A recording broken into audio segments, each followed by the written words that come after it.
নির্বাচনের দিন ও আগে যে কোনো সহিংসতায় আওয়ামী লীগকে দায়ী করা হবে বলেছে অন্তর্বর্তী সরকার। নয়াদিল্লিতে শেখ হাসিনার বক্তব্যকে উস্কানিমূলক বলছে ঢাকা। নারায়ণগঞ্জে স্থানীয় নেতাকর্মীদের মধ্যে উৎসাহ উদ্দীপনা। রাতে সোনারগাঁয়ে বক্তব্য রাখবেন তারেক রহমান।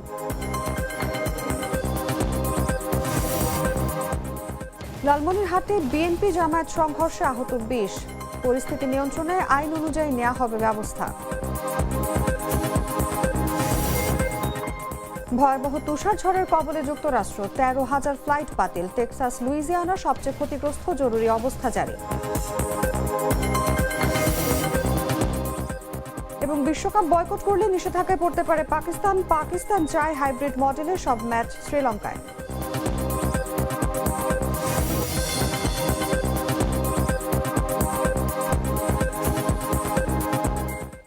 এতক্ষণ শুনছিলেন সংবাদ শিরোনাম। দর্শক, আমন্ত্রণ সন্ধ্যা ৭টার সংবাদে। সঙ্গে আছি আমি অনুভা বিশ্বাস।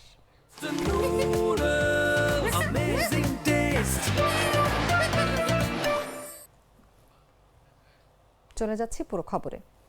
আসন্ন জাতীয় সংসদ নির্বাচনের আগে ও নির্বাচনের দিনে সংগঠিত যে কোনো সহিংসতা ও সন্ত্রাসী কর্মকাণ্ডের জন্য আওয়ামী লীগকে দায়ী করা হবে বলে জানিয়েছে অন্তর্বর্তীকালীন সরকার। রোববার পররাষ্ট্র মন্ত্রণালয়ের এক সংবাদ বিজ্ঞপ্তিতে বলা হয়, সম্প্রতি নয়াদিল্লিতে প্রকাশ্য অনুষ্ঠানে শেখ হাসিনার দেয়া বক্তব্য নির্বাচন বানচালের উদ্দেশ্যে সহিংস ও সন্ত্রাসী কর্মকাণ্ডে উস্কানি দেওয়া শামিল। এতে গভীর উদ্বেগ প্রকাশ করেছে ঢাকা। বিজ্ঞপ্তিতে বলা হয়, নয়াদিল্লিতে শেখ হাসিনাকে এমন বক্তব্য দেওয়ার সুযোগ দেয়া সুপ্রতিবেশী সুলভ আচরণ, সার্বভৌমত্বের প্রতি শ্রদ্ধা ও অভ্যন্তরীণ বিষয়ে হস্তক্ষেপ না করার নীতির পরিপন্থী। সরকার দাবি করেছে, শেখ হাসিনা প্রকাশ্যে বাংলাদেশ সরকারের পতনের আহ্বান জানিয়েছেন এবং দলীয় অনুসারীদের সহিংসতায় জড়াতে উৎসাহিত করেছেন। বিবৃতিতে এটিকে বাংলাদেশের জনগণ ও সরকারের প্রতি অবমাননা এবং ভবিষ্যৎ বাংলাদেশ ভারত সম্পর্কের জন্য বিপজ্জনক দৃষ্টান্ত হিসেবে উল্লেখ করা হয়। অন্তর্বর্তী সরকার জানায়, আওয়ামী লীগের নেতৃত্বের এই উস্কানিমূলক কর্মকাণ্ডই দলটির কার্যক্রম নিষিদ্ধ করার যৌক্তিকতা প্রমাণ করে। নির্বাচনের আগে ও নির্বাচনের দিন যে কোনো সহিংসতার জন্য আওয়ামী লীগকে দায়ী করে প্রয়োজনীয় সব ব্যবস্থা নেওয়া হবে বলেও জানানো হয়।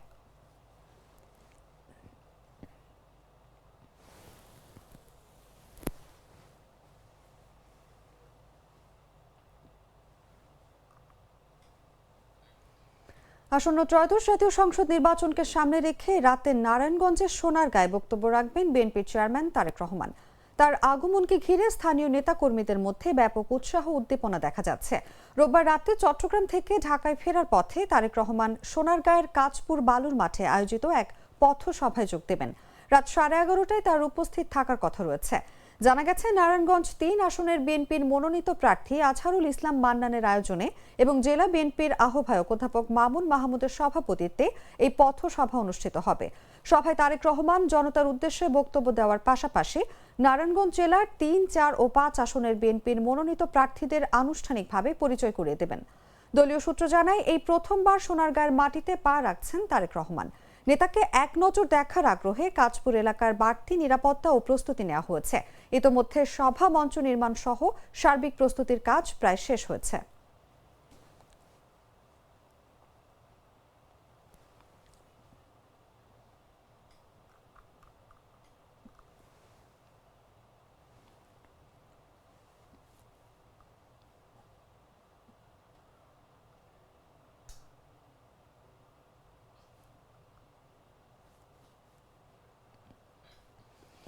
লালমনিরহাটের হাতীবান্ধায় নির্বাচনী প্রচারণা ও গণসংযোগকে কেন্দ্র করে বিএনপি ও জামায়াত ইসলামীর সমর্থকদের মধ্যে সংঘর্ষের ঘটনা ঘটেছে। এতে উভয় পক্ষের অন্তত ২০ জন নেতাকর্মী আহত হয়েছেন। রোববার বিকেলে হাতীবান্ধা উপজেলার টংভাঙা ইউনিয়নের ২ নম্বর ওয়ার্ডের মেডিকেল মোড় সংলগ্ন কসাইটারি এলাকায় এই সংঘর্ষ হয়। খবর পেয়ে পুলিশ ঘটনাস্থলে পৌঁছে পরিস্থিতি নিয়ন্ত্রণে আনে।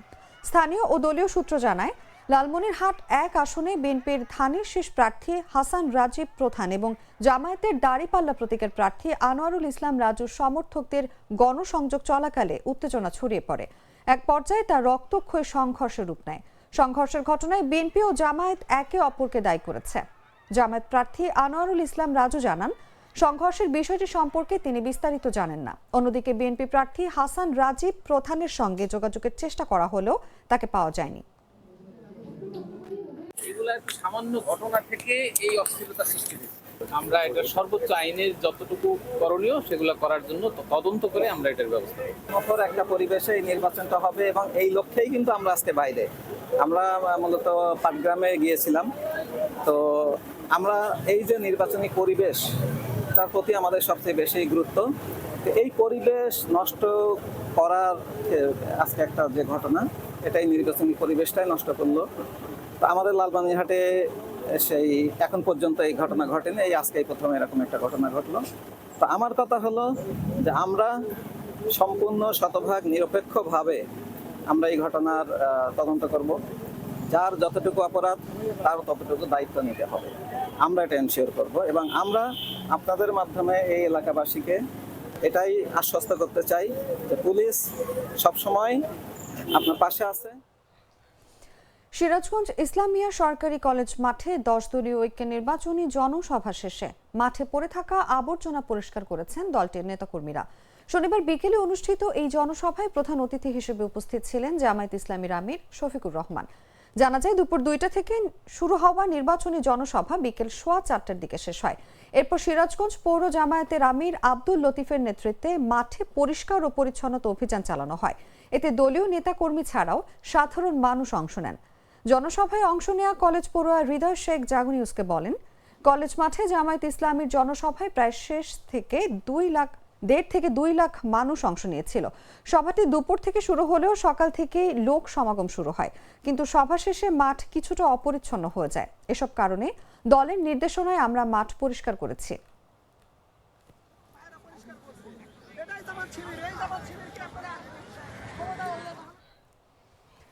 নোয়াখালীতে জেলা বিএনপির শনিবার জনজিজ্ঞাসা ও আলাপ শীর্ষক অনুষ্ঠান আয়োজন করেছে। নোয়াখালী জেলা শিল্পকলা একাডেমিতে অনুষ্ঠিত এই অনুষ্ঠানে জনগণ সরাসরি প্রশ্ন করেছেন, বিএনপি ক্ষমতায় এলে ফ্যামিলি, কৃষি, স্বাস্থ্য, শিক্ষা, ক্রীড়া, পরিবেশ, কর্মসংস্থান ও ধর্মীয় নেতাদের জন্য ঘোষিত পরিষেবা ও কার্ড কি সুষ্ঠু ও বিনামূল্যে দেওয়া হবে। শিক্ষার্থী ও সাংবাদিকরা জানতে চেয়েছেন, এসব কার্ড কি নেতার পেছনে ঘুরে বা অর্থ দিয়ে অর্জন করতে হবে কিনা। প্রবাসী মাহবুবুর রহমান বলেন, কর্মমুখী শিক্ষার প্রস্তাবনার জন্য তারেক রহমানকে ধন্যবাদ। অনুষ্ঠানে জেলা বিএনপির আহ্বায়ক মাহবুব আলমগীর আলো বলেন, নির্বাচন ও পরবর্তী সরকার জবাবদিহিতার আওতায় থাকবে। বিএনপি বদ্ধপরিকর এই 8টি পরিকল্পনা জনগণের দোরগোড়ায় পৌঁছে দিতে।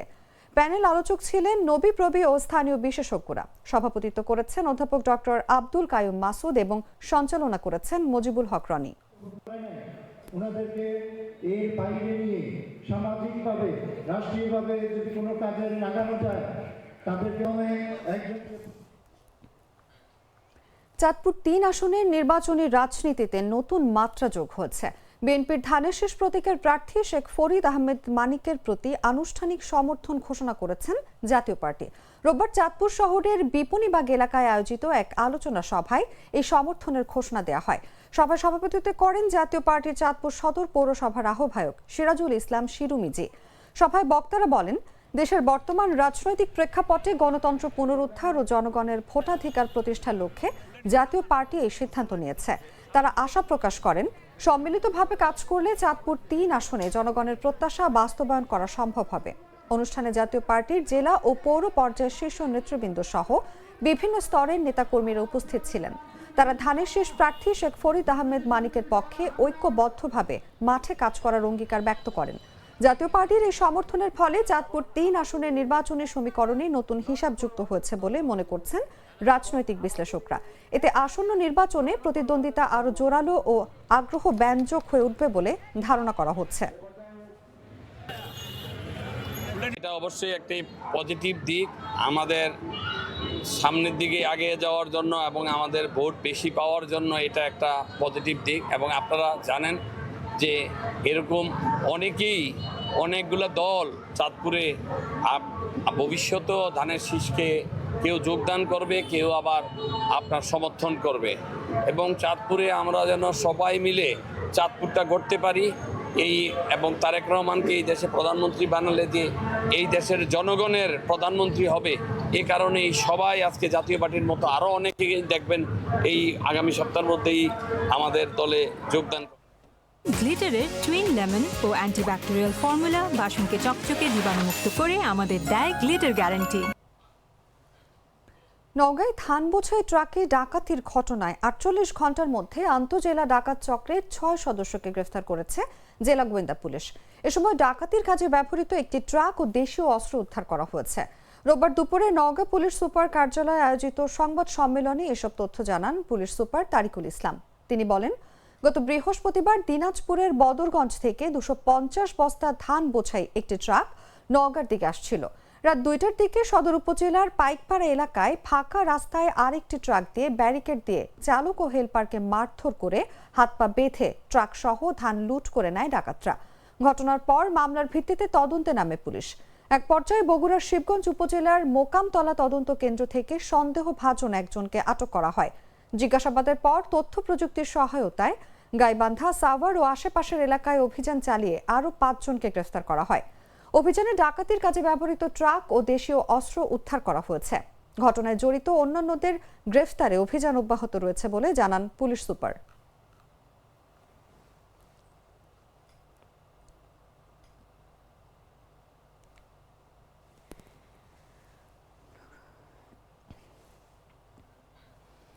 চট্টগ্রামে বিএনপির জনসমাবেশে সবার নজর কেড়েছেন মিরসরাই উপজেলার বিএনপির ২ কর্মী। মাথা থেকে পা পর্যন্ত ধানের শেষ প্রতীকে সাজানো এই দুজনকে দূর থেকেই আলাদা করে চেনা যাচ্ছিল। রোববার চট্টগ্রাম নগরের পলো গ্রাউন্ড মাঠে অনুষ্ঠিত বিএনপির জনসমাবেশে তাদের ব্যতিক্রমী উপস্থিতি ঘিরে নেতাকর্মী ও সাধারণ মানুষের মধ্যে দেখা যায় ব্যাপক আগ্রহ। অনেকেই ছবি ও সেলফি তুলতে ভিড় করেন। এই ২ কর্মী হলেন মিরসরাই উপজেলার ওয়াহেদপুর ইউনিয়নের নেপাল চন্দ্র দাস ও সাইদুল ইসলাম। মিরসরাই উপজেলা বিএনপির সিনিয়র যুগ্ম আহ্বায়ক ও ওয়াহেদপুর ইউনিয়ন পরিষদের চেয়ারম্যান সালাউদ্দিন সেলিম জানান, তারা দলের নিবেদিত প্রাণ। দুঃসময়ে আন্দোলন সংগ্রামে সক্রিয় থাকায় ধানের শীষ প্রতীকের প্রতি ভালোবাসা থেকেই তারা এমনভাবে নিজেদের সাজিয়েছেন। নেপাল চন্দ্র দাস বলেন, ছোটবেলা থেকেই তিনি বিএনপির রাজনীতির সঙ্গে যুক্ত। বিএনপি করার কারণে চাকরি হারালেও আন্দোলন থেকে সরে যাননি।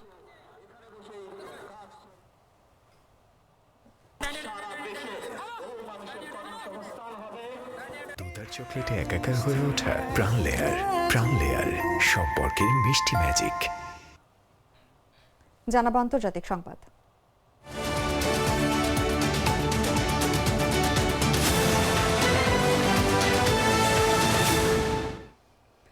যুক্তরাষ্ট্র ভয়াবহ তুষার ঝড়ের কবলে পড়েছে। ইতোমধ্যেই ১৩,০০০-এর বেশি ফ্লাইট বাতিল হয়েছে। নিউ মেক্সিকো থেকে নিউ ইংল্যান্ড পর্যন্ত প্রায় ১৪ কোটি মানুষ শীত ঝড়ের সতর্কতার আওতায়। ন্যাশনাল ওয়েদার সার্ভিস জানাচ্ছে, শনিবার থেকে সোমবার পর্যন্ত দক্ষিণ রকি পর্বতমালা থেকে নিউ ইংল্যান্ড পর্যন্ত ভারী তুষারপাত, শিলাবৃষ্টি ও বরফ বৃষ্টি হতে পারে। আবহাওয়াবিদরা সতর্ক করেছেন, বরফ ধীরে গলবে, ফলে উদ্ধার ও পুনরুদ্ধার কার্যক্রম ব্যাহত হতে পারে। প্রেসিডেন্ট ডোনাল্ড ট্রাম্প ১ ডজন অঙ্গরাজ্যে জরুরি অবস্থা জারি করেছেন। ফেডারেল ইমার্জেন্সি ম্যানেজমেন্ট এজেন্সি ত্রাণ সামগ্রী ও উদ্ধার দল মোতায়েন করেছে। বিদ্যুৎ বিচ্ছিন্ন হয়েছে লক্ষাধিক বাড়িতে। টেক্সাস ও লুইজিয়ানা সবচেয়ে বেশি ক্ষতিগ্রস্ত। বড় বিমানবন্দরগুলোতে ফ্লাইট বাতিল হয়েছে। স্কুল, বিশ্ববিদ্যালয় বন্ধ এবং নানা বড় ইভেন্ট বাতিল করা হয়েছে। এই শীত ঝড়ের বিস্তৃতি ও তীব্র শৈত্যপ্রবাহ উদ্বেগজনক।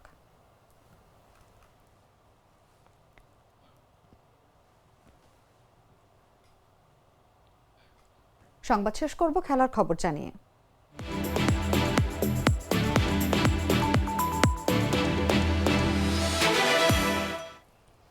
আইসিসি বাংলাদেশকে টি-20 বিশ্বকাপ থেকে বাদ দেওয়ার ঘটনায় পাকিস্তান ক্রিকেট বোর্ডের চেয়ারম্যান মহসিন নাকভি হুঁশিয়ারি দিয়েও কড়াভাবে নেয়নি। ভারতের সংবাদ মাধ্যম ইন্ডিয়ান এক্সপ্রেস জানিয়েছে, যদি পাকিস্তানও একই পথ অনুসরণ করে তবে তাদের উপর একাধিক নিষেধাজ্ঞা আসতে পারে। দ্বিপাক্ষিক সিরিজ বাতিল, পিএসএল এ বিদেশি খেলোয়াড়দের জন্য নো অবজেকশন সার্টিফিকেট না দেয়া এবং এশিয়া কাপে অংশগ্রহণের সুযোগও বাতিল হতে পারে। নাকভি অভিযোগ তুলেছেন, আইসিসির দ্বৈত মানদণ্ডের কারণে বাংলাদেশের সঙ্গে অন্যায় হয়েছে। পাকিস্তান বিশ্বকাপে অংশ নেবে কিনা সেই সিদ্ধান্ত সরকারের সর্বোচ্চ পর্যায়ে হবে। তবে নাকভি আইসিসির কাছে বাংলাদেশের জন্য হাইব্রিড মডেল প্রণয়ন করতে অনুরোধ জানিয়েছেন, যাতে বাংলাদেশও সব ম্যাচ শ্রীলঙ্কায় খেলতে পারে। যদিও পাকিস্তান বাংলাদেশকে সমর্থন জানালেও ইতোমধ্যেই আইসিসি বাংলাদেশকে বাদ দিয়ে স্কটল্যান্ডকে অন্তর্ভুক্ত করেছে।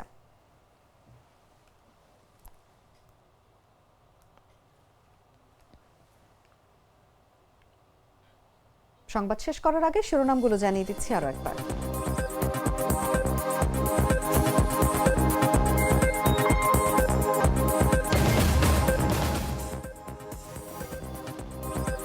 নির্বাচনের দিন ও আগে যে কোনো সহিংসতায় আওয়ামী লীগকে দায়ী করা হবে বলেছে অন্তর্বর্তী সরকার। নয়াদিল্লিতে শেখ হাসিনার বক্তব্যকে উস্কানিমূলক বলছে ঢাকা।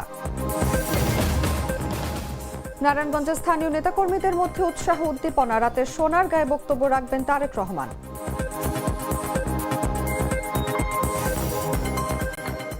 লালমনিরহাটে বিএনপি জামায়াত সংঘর্ষে আহত 20 জন, পরিস্থিতি নিয়ন্ত্রণে, আইন অনুযায়ী নেওয়া হবে ব্যবস্থা। ভয়াবহ তুষার ঝড়ের কবলে যুক্তরাষ্ট্র, 13,000 ফ্লাইট বাতিল। টেক্সাস, লুইজিয়ানা সবচেয়ে ক্ষতিগ্রস্ত, জরুরি অবস্থা জারি। এবং বিশ্বকাপ বয়কট করলে নিষেধাজ্ঞায় পড়তে পারে পাকিস্তান। পাকিস্তান চায় হাইব্রিড মডেলের সব ম্যাচ শ্রীলঙ্কায়।